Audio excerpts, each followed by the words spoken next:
thank you very much. It's an honor to have President Zelensky of Ukraine, and we've been working very hard, very close. So we've actually known each other for a long time. We've been dealing with each other for a long time, and very well.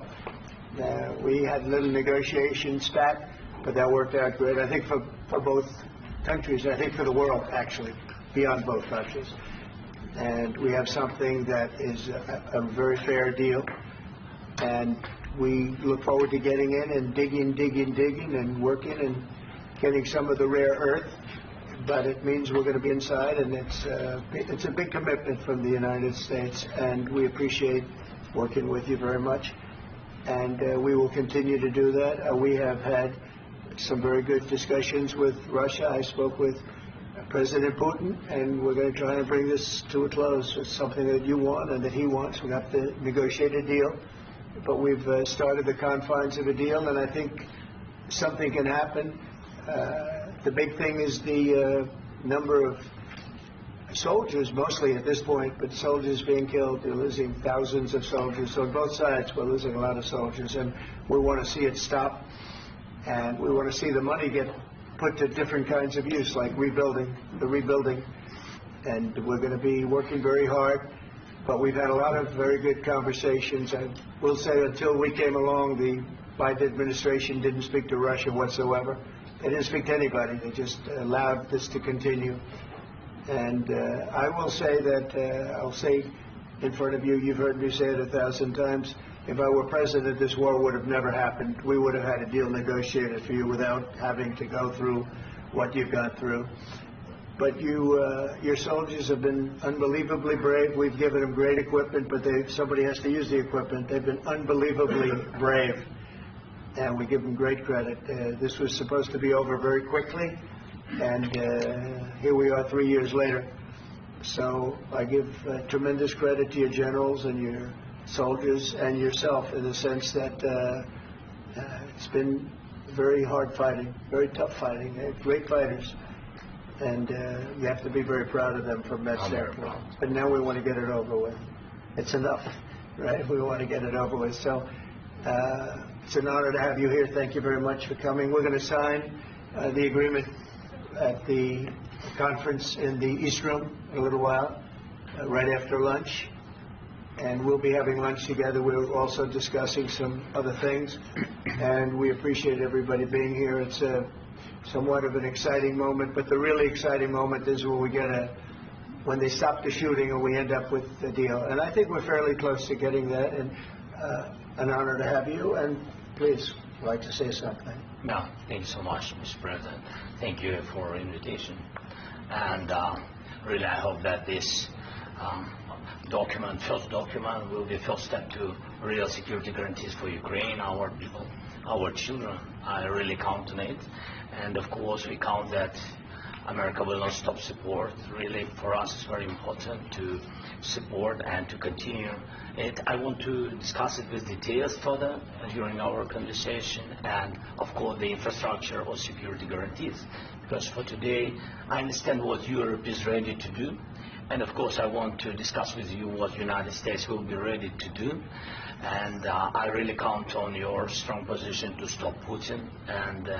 And you said that enough with the war. I think that is very important, Ben, to say these words to Putin at the very beginning of war, because he is a killer and terrorist. But I hope that together we can stop him.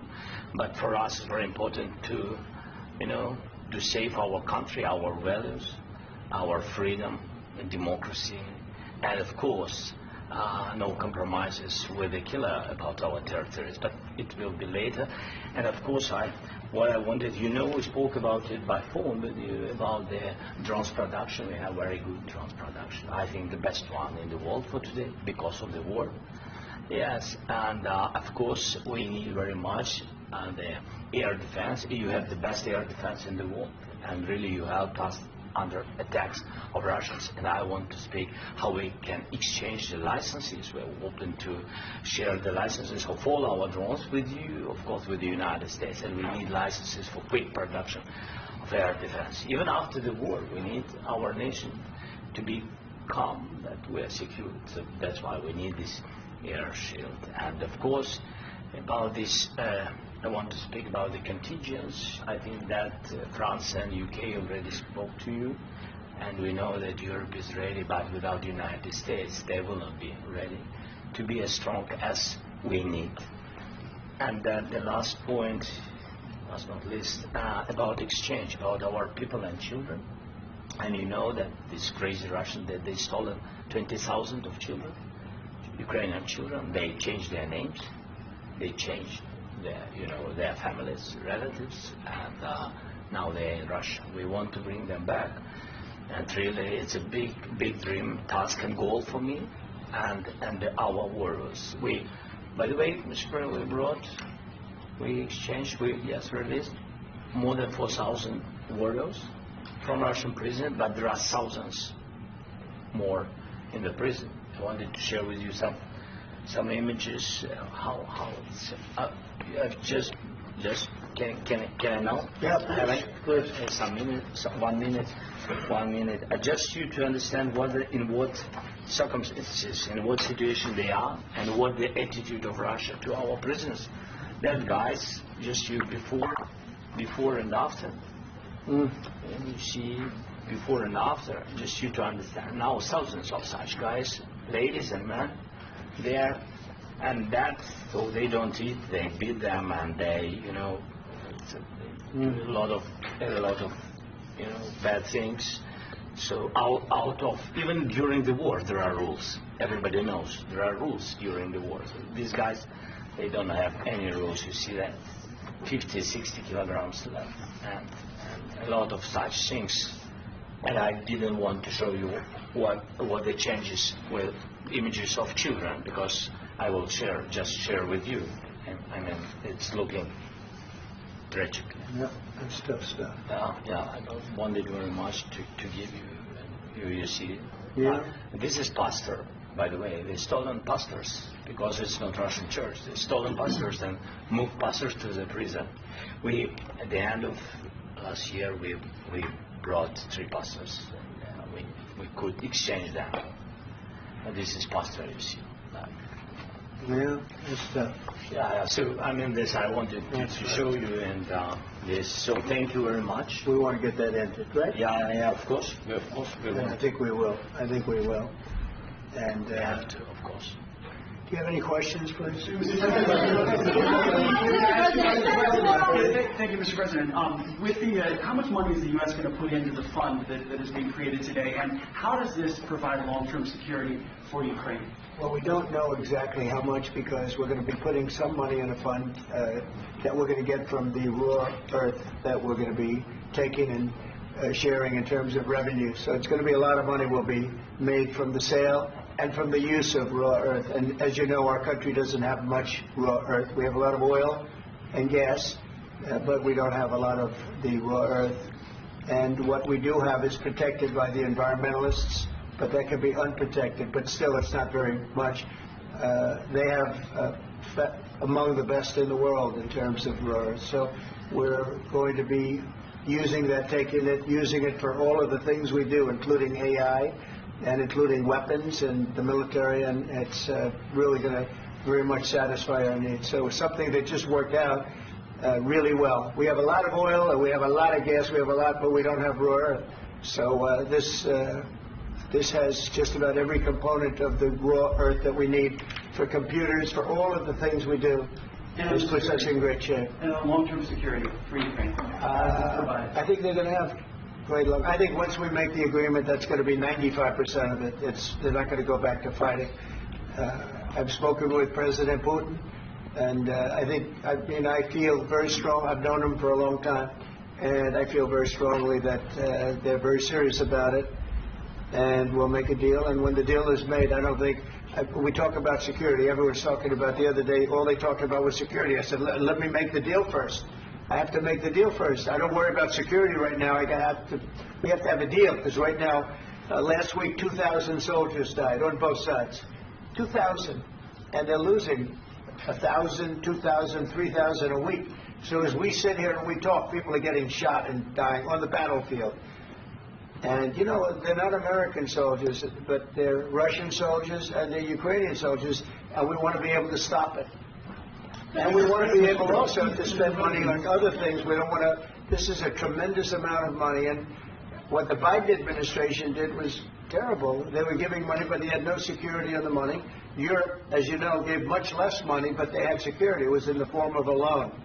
They get their money back, and we didn't. And now, at least we're protected, because the American taxpayer has to be protected too. But this is an incredible agreement for Ukraine, because we have a big investment in their country now, and what they have, very few people have. And we're able to really go forward with very, very high-tech things and many other things, including weaponry that we're going to use in many locations, but that we need for our country. This allows us to do this.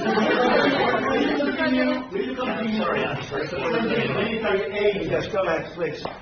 If I can just, yes. In the document, there is one of the very important points. If we speak about business and investment, we never had LNG terminals in Ukraine. This document will open. I mean, the next document, but anyway, here we see in the framework, we see a really goodwill for this. LNG terminals for us is very important, and I think for security of European continent. We have the biggest storage, gas storage. We have the biggest in Europe. Yes, yes, and we can use it. Use it for LNG. We use it for LNG, and we will do it. And really, we can help Europe, because Europe really helped. President Trump said that they made less support, but they are our friends, and they are our very supportive partners. They really gave a lot, Mr. President. They did. They gave a lot, but they gave much less. No. Much less. No. No. Okay.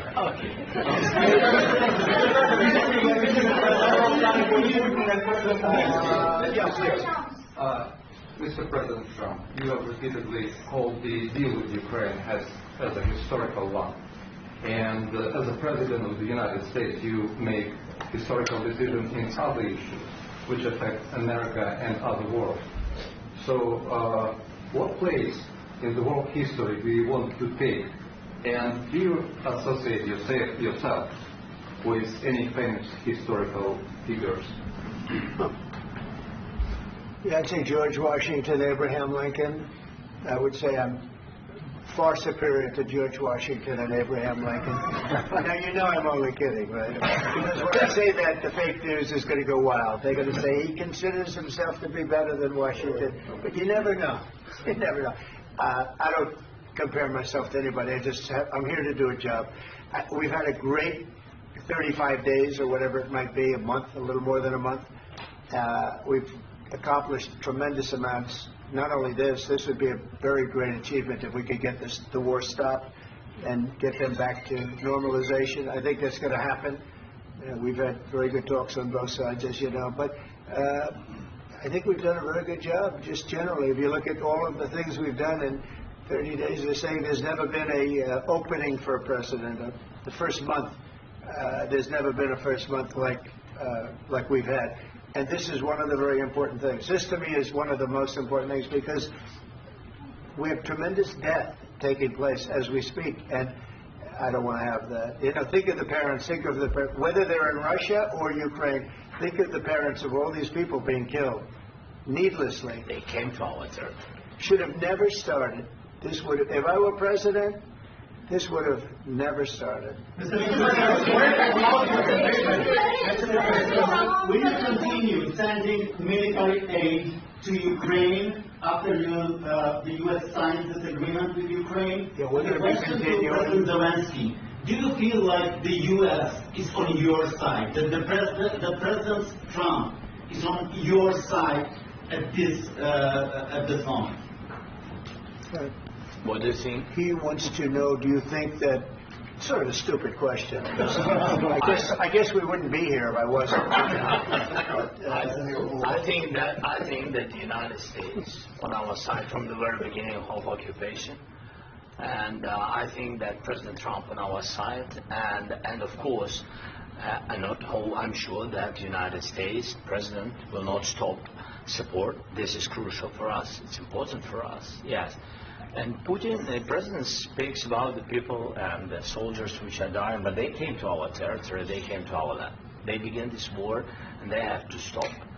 And I think this is the question, with really the most important question. Can President Trump, I hope yes, with some other allies, to stop Putin, withdraw these enemies, our enemy, withdraw these troops from our land? And I think that you asked about the history. I think that if President, or when he will stop Putin, if President Trump will bring peace to our country, I think he will be on this wall in time. We've had very, very good talks. President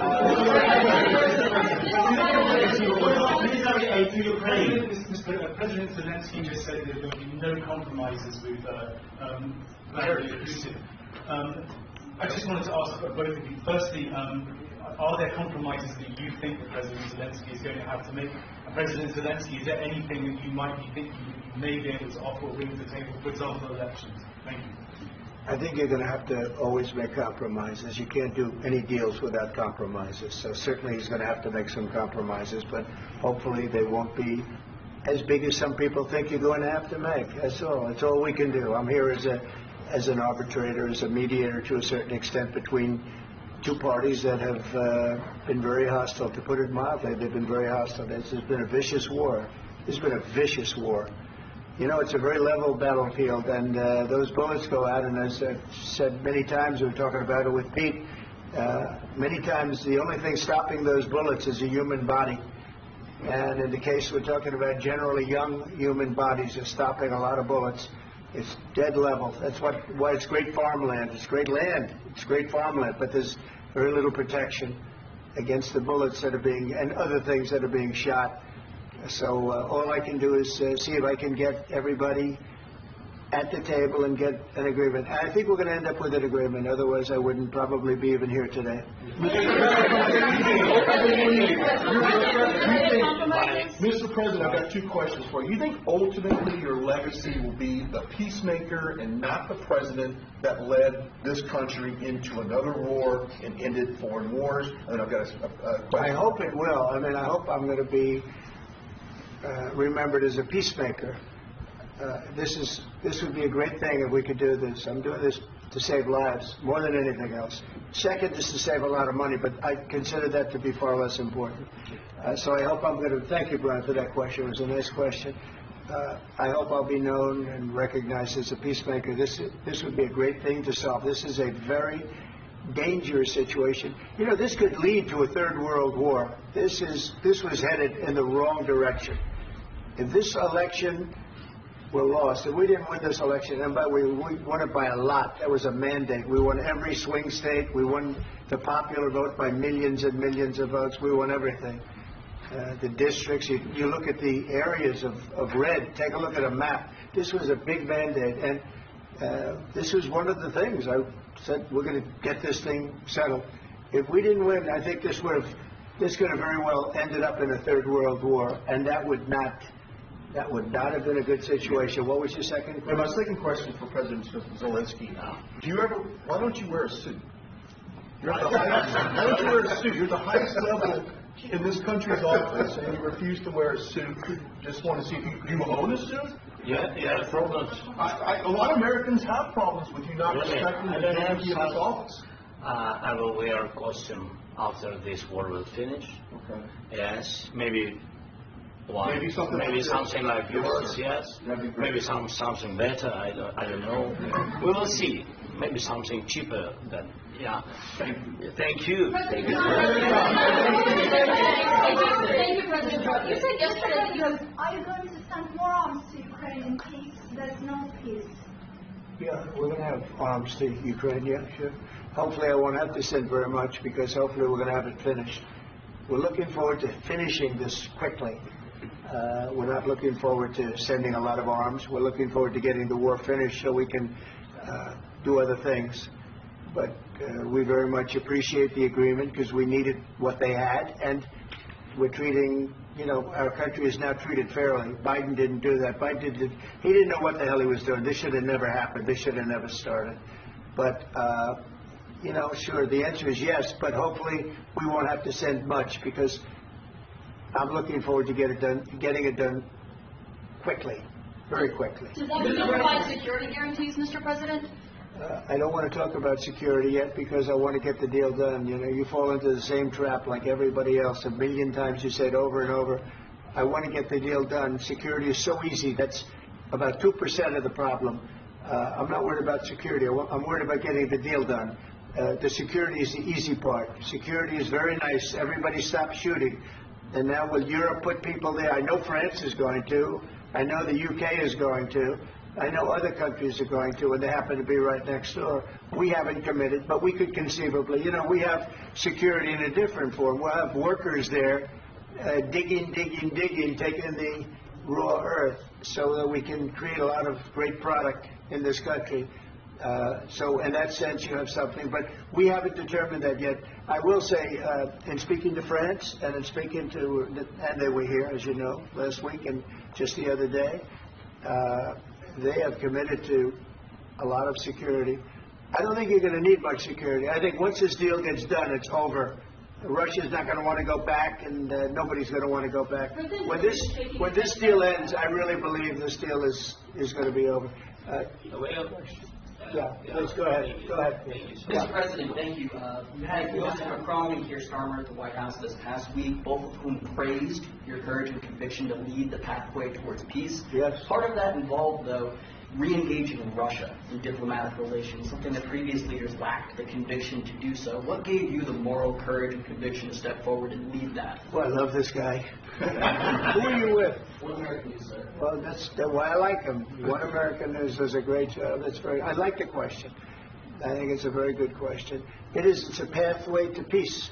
It's a pathway to getting something solved. And I feel that as the head of this country, I have an obligation to do that. Plus, you know, we're very much involved. We got involved.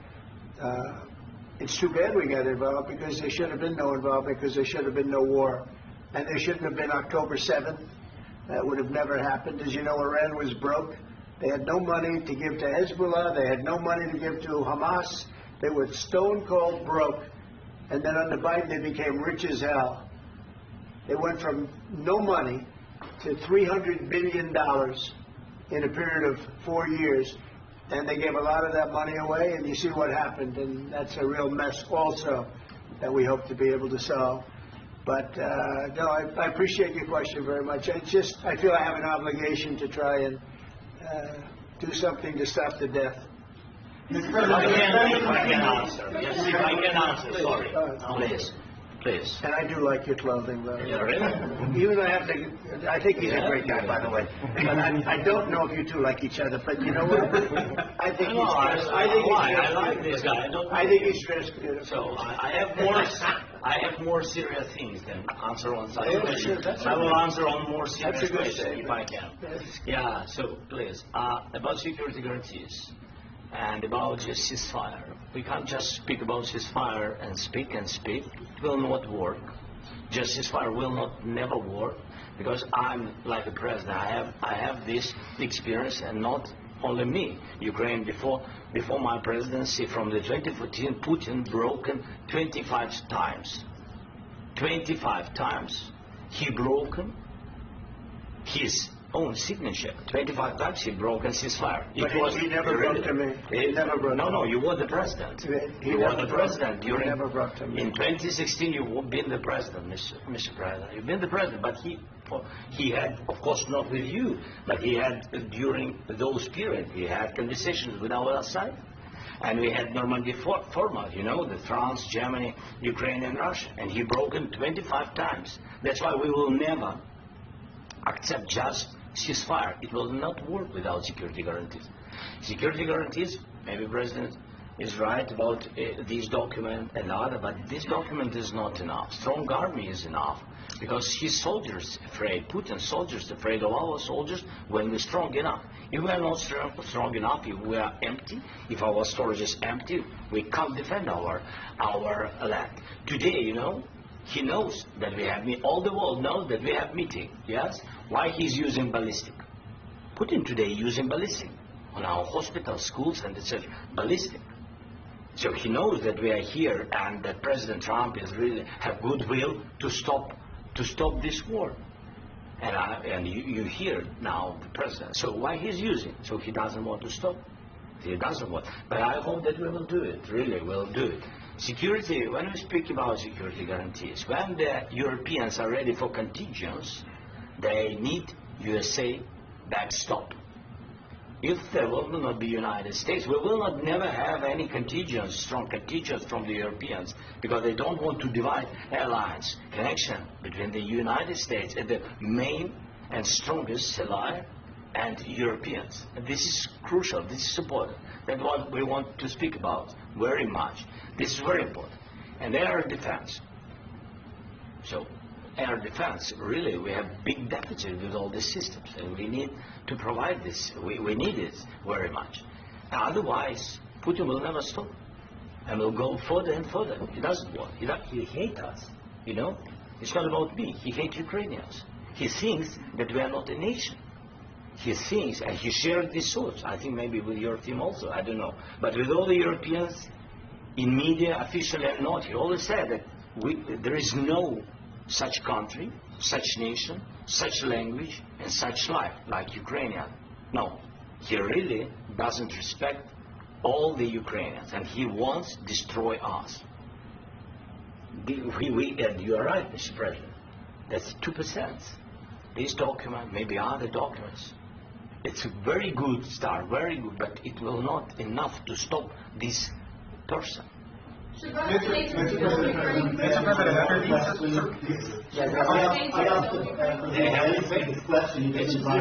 This is the rule of the war. This is the rule of the war. During all the centuries, all the history, this is the rule of the war. Who began, those pay. This is the rule. Putin began this war. He has to pay all money for innovation. He has to pay. Of course, some Russian assets, what we have in Europe, about 300 billion, we can use them. We can use for innovation and buy military support from the United States also. We can do it, but it's not enough. It's not enough.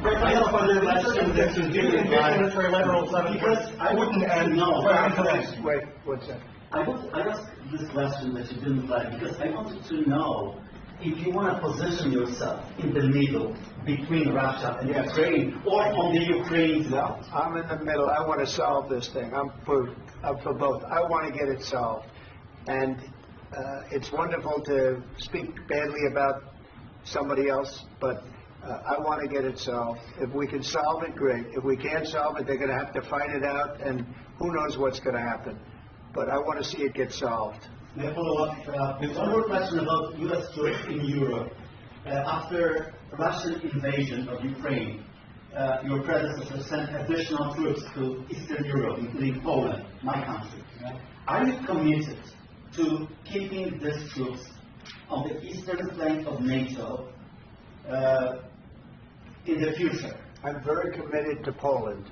I think Poland has really stepped up and done a great job for NATO. They, as you know, they paid more than they had to. They are one of the finest groups of people I've ever known. I'm very committed to Poland. What about the Baltics? Poland's in a tough neighborhood, you know. What about the Baltics? The Baltics, they got a lot of, it's a tough neighborhood too. But we're committed. We're going to be very committed, and we're committed to NATO. But NATO has to step up, and the Europeans have to step up more than they have. And I want to see them equalize, because they are in for far less than we're in. And they should be at least equal. You understand that? Why is the United States, we have an ocean in between. Why is the United States in for so much more money and other things as Europe? With that being said, as you said, they've also been obviously very helpful. But we have put in far more than they have. And I think they should equalize. Mr. President, Please, go ahead. about the agreement yesterday, what changed between the first time that Secretary Vance gave President Zelensky the agreement and today for the signing? We made a deal. What was that? I'm just, deciding factor? I'm a business person. We made a deal. That's what changed. I didn't think we were going to make a deal. And we ended up making the deal, so that changed. Mr. President, what and how do you envision a trilateral summit with President Zelensky and Putin. I don't know, but well, they don't like each other, I can tell you that. They do not like each other. This is not a love match, and it's unfortunate. That's why you're in this situation. The United States should not have allowed this to happen, okay? The United States, run by a man that didn't know much, I'm going to be very nice, run by an incompetent person, very incompetent person, should never have allowed this to happen. I've stopped wars. I've stopped many wars. Like people will tell you, I stopped wars that nobody ever heard about. I stopped wars before they ever started.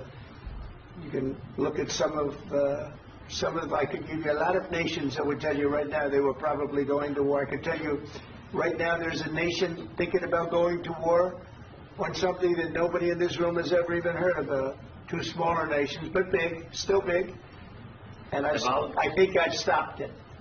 But this should have never happened. Sorry, just a second. About any negotiations. First of all, I want really to tell you, and I think that everybody understands that Ukraine, more than Ukrainians, nobody wants to stop this war. But at the future, any negotiations, it's understandable that two sides of the war, not Russia and the United States, because this is not the war between Russia and the United States. This is war of Russia against Ukraine and Ukrainian people. So these two sides will be at the will be at the negotiation table. Then of course United States, like the strongest partner of the Ukraine, and of course Europe. I think Europe is very important. I want to speak about it with the President. Yes, Europe is very important for us because we really defend Europe for today. All Europeans really recognize that we are defending line and they have real life and our people are dying. That's why they helped us. And also it's about the NATO. Yes, between, like the President said, you have big, nice ocean. Yes, between us. But if we will not stay, Russia will go further to Baltics and to Poland, by the way. But first to the Baltics. It's understandable for them because they've been in the USSR. You know, they've been one of the republics of the USSR, and Putin wants to bring them back to his empire. It's a fact. And when he will go there, if we will not stay, you will fight. Your American soldiers, it doesn't matter, do you have ocean or not, your soldiers will fight. Mr. President, would you be willing to visit Ukraine, maybe Kyiv or Odessa, which is going to be a 30-year-old legacy? It was my question. I don't want to talk about Odessa now.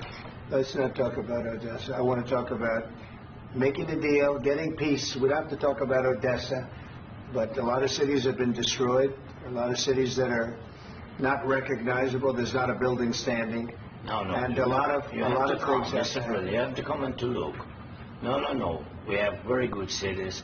Yes, a lot of things have been destroyed, but mostly cities alive, and people work, and children go to school. Sometimes it's very difficult. Sometimes closer to front line, children have to go to underground schools or online. But we live. Ukraine is fighting, and Ukraine lives. This is very important. And maybe it's Putin sharing this information that he destroyed us. Well, he lost 700,000 people, 700,000 soldiers. He lost everything. Yes. So. Mr. President, one more. I know Please, go ahead. When did you last speak with President Putin? And what did he say? A couple of days ago. And what did he tell you that gave you the assurance that he wanted peace? Well, that's what I do. My whole life is deals. I know pretty good. And I've known him for a long time. I've dealt with him for a long time. He had to suffer through the Russia hoax. You know, Russia was a hoax. It was all Biden. It was nothing to do with him. So he had to suffer through that, and he was able to do that. I think that he wants to make a deal, and he'd like to see it end. That's all I do. That's what I do. My whole life, that's what I do is make deals. And I'm in the middle of a mess because this is a real mess. It's a very dangerous one. If this doesn't get solved now, it's not going to get solved for a long time. So I hope we're going to get it solved. In the back, please. Thank you, Mr. President.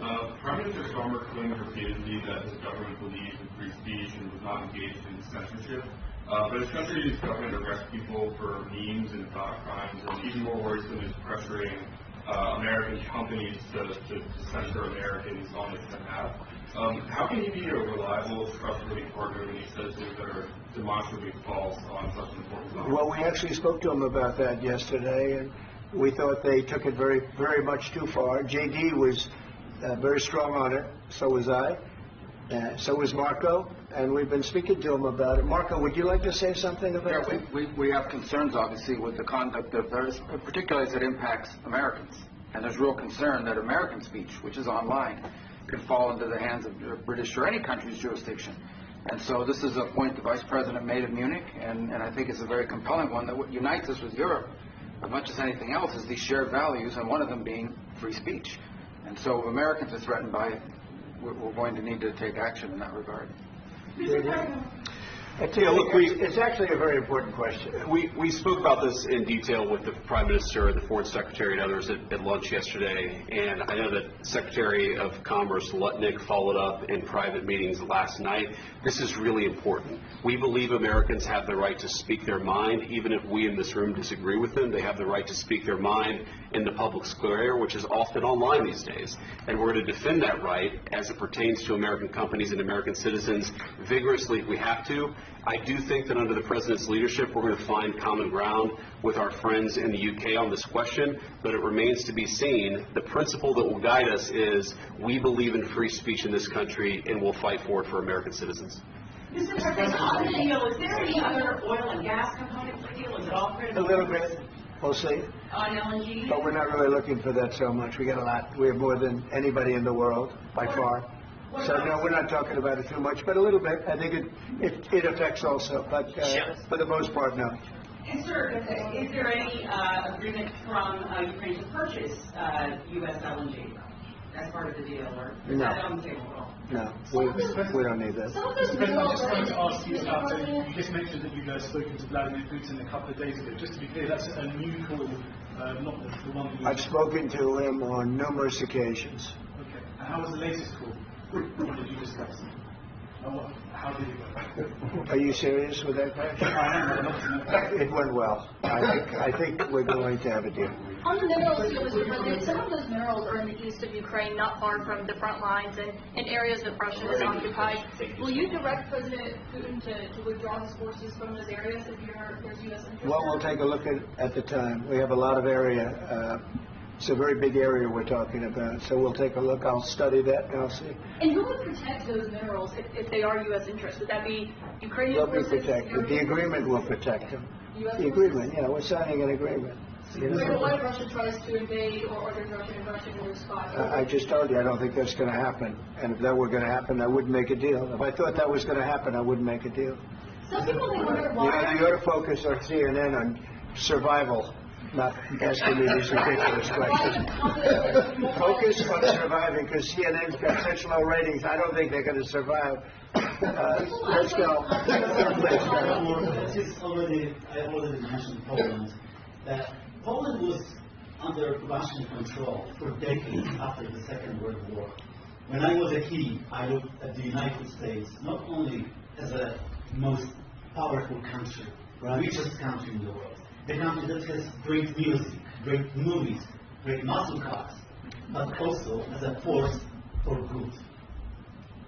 And now I'm talking with my friends in Poland, and they are worried that you align yourself too much with Putin. What's your message for them? Well, if I didn't align myself with both of them, you'd never have a deal. You want me to say really terrible things about Putin and then say, "Hi, Vladimir, how are we doing on the deal?" It doesn't work that way. I'm not aligned with Putin. I'm not aligned with anybody. I'm aligned with the United States of America and for the good of the world. I'm aligned with the world, and I want to get this thing over with. You see the hatred he's got for Putin. It's very tough for me to make a deal with that kind of hate. He's got tremendous hatred, and I understand that, but I can tell you the other side isn't exactly in love with, him either. So it's not a question of alignment. I'm aligned with the world.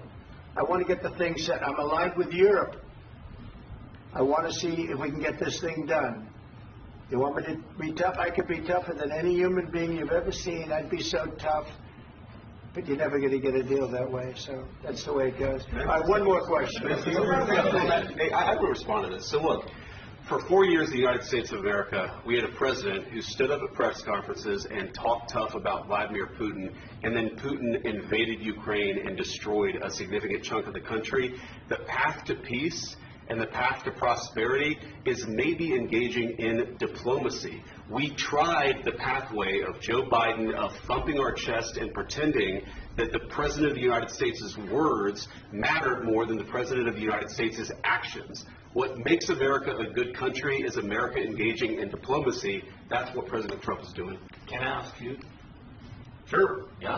Yeah. Okay. So he occupied our parts, big parts of Ukraine, part of East and Crimea.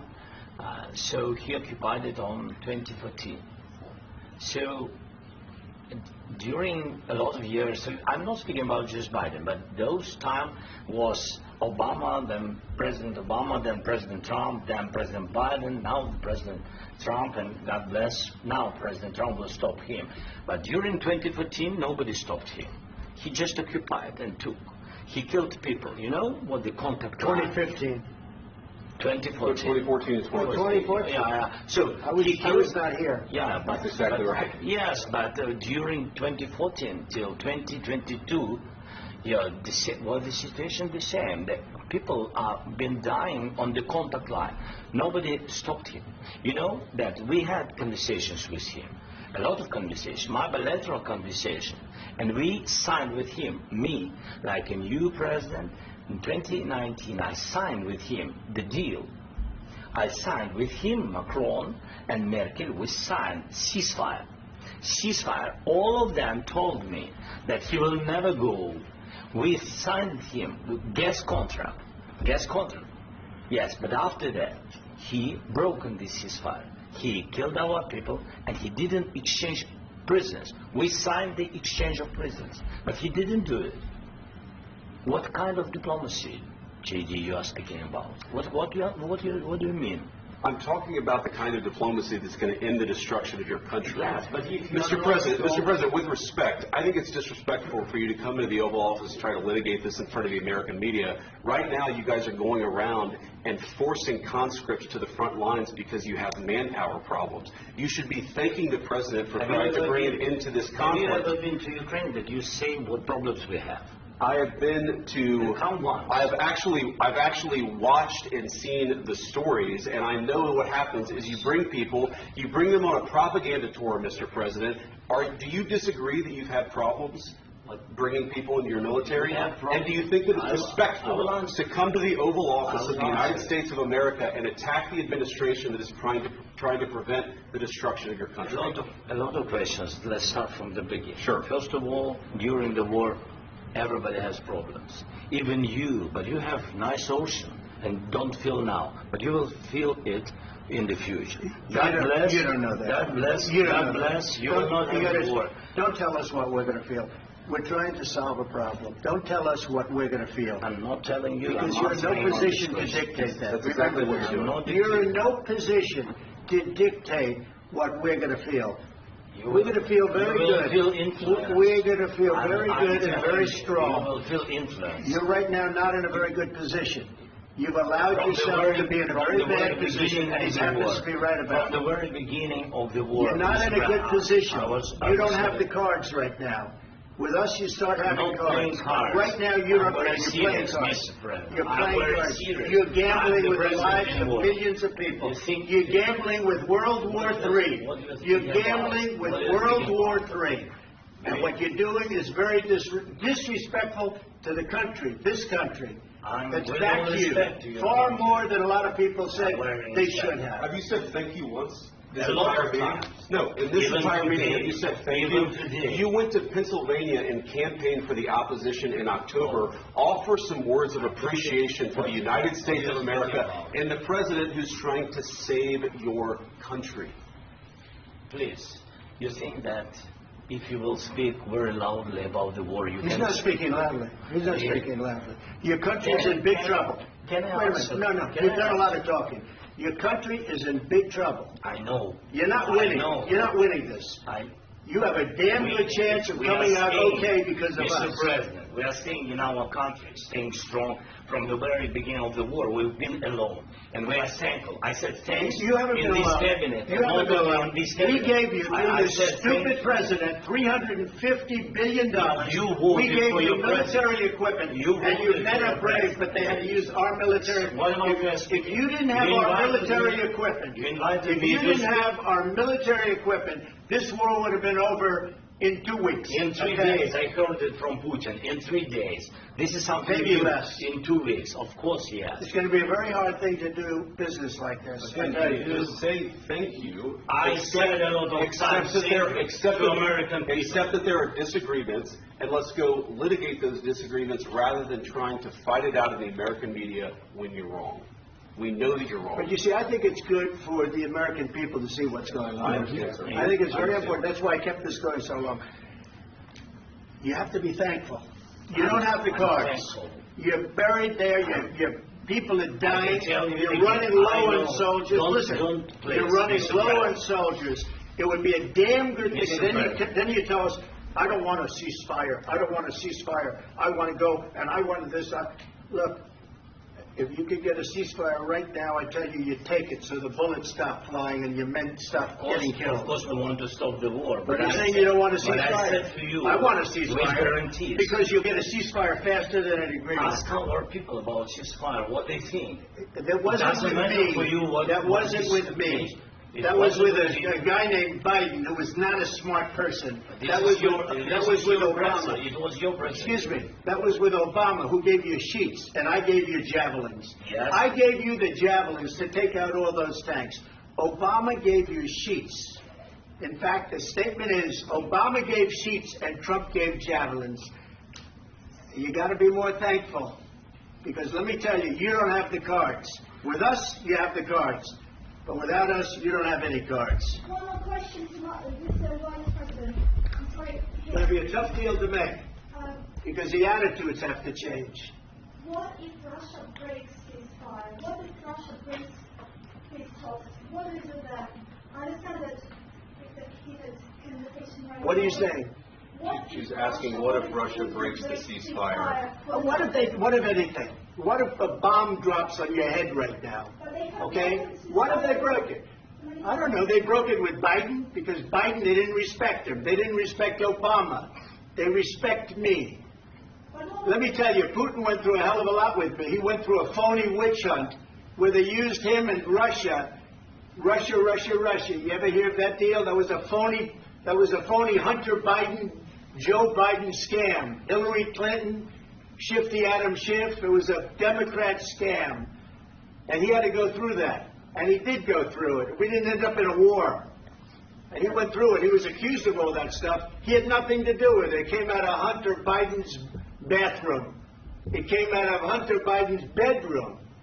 It was disgusting. And then they said, oh, the laptop from hell was made by Russia. The 51 agents. The whole thing was a scam. And he had to put up with that. He was being accused of all that stuff. All I can say is this. He might have broken deals with Obama and Bush, and he might have broken them with Biden. He did, maybe. Maybe he didn't. I don't know what happened. But he didn't break them with me. He wants to make a deal. I don't know if he can make a deal. The problem is, I've empowered you to be a tough guy. And I don't think you'd be a tough guy without the United States. I mean, your people are very brave. But you're either going to make a deal or we're out. And if we're out, you'll fight it out. I don't think it's going to be pretty, but you'll fight it out. But you don't have the cards. But once we sign that deal, you're in a much better position. But you're not acting at all thankful. And that's not a nice thing. I'll be honest, that's not a nice thing. All right, I think we've seen enough. What do you think? Huh? This is going to be great television, I will say that.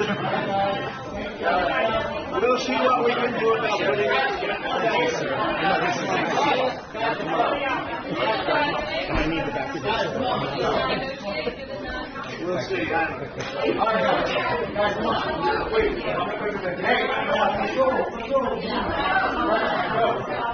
Guys, come on.